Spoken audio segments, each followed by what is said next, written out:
আমার সামনে যে প্রোডাক্টটি আপনারা দেখতে পাচ্ছেন এটি একটি নাক ডাকা বন্ধ করার anti snoring device, 2-in-1 anti snoring device বা এয়ার পিউরিফায়ার। তো এটা অ্যান্টি স্নোরিং অর্থাৎ 2-in-1 কেন, আপনার নাক ডাকা শব্দটাকে সাইলেন্ট করবে, পাশাপাশি এটা নাকের পলিপাসের জন্য কিন্তু কাজ করে। এবং সবচেয়ে বড় কথা, এটা দিয়ে যদি নাকে দিয়ে ঘুমান তাহলে আপনার ঘুমটাও ভালো হবে। এটি কিভাবে আপনার শব্দটাকে সাইলেন্ট করবে, আপনারা দেখতে পাচ্ছেন এটা ছোট্ট একটা প্লাস্টিক রাবারের জিনিস। এইটা আপনার যদি নাকে দিয়ে ঘুমান, আপনারা দেখতে পাচ্ছেন দুইটা পোর্ট আছে। এটা যদি আপনি নাকের দুইটা ফুটাতে যদি ঢুকাই যদি ঘুমান তাহলে হবে কি, এখানে কিন্তু আপনার বাতাস ঢুকার ব্যবস্থা আছে। এদিক দিয়ে আপনার বাতাস ঢুকবে, এদিক দিয়ে পিউরিফাই হয়ে বের হয়ে যাবে।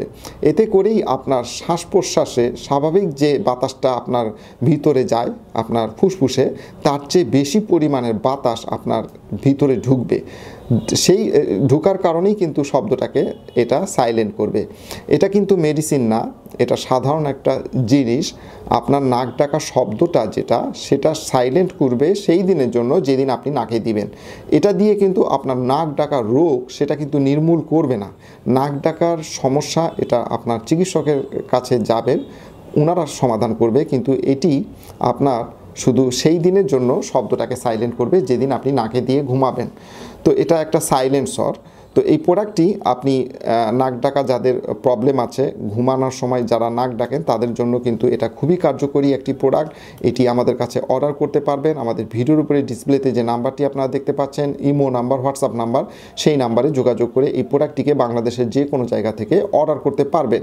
ভিডিওর ডেসক্রিপশানে এই প্রোডাক্টের প্রাইস আমি দিয়ে দিব। ডেলিভারি ম্যানকে আগে টাকা বুঝিয়ে দিয়ে প্রোডাক্টটি বুঝে নেবেন। ডেলিভারি ম্যান থাকা অবস্থায় প্রোডাক্টটি চেক করুন। ডেলিভারি ম্যান চলে আসার পর কোনো অভিযোগ গ্রহণ করা হবে না।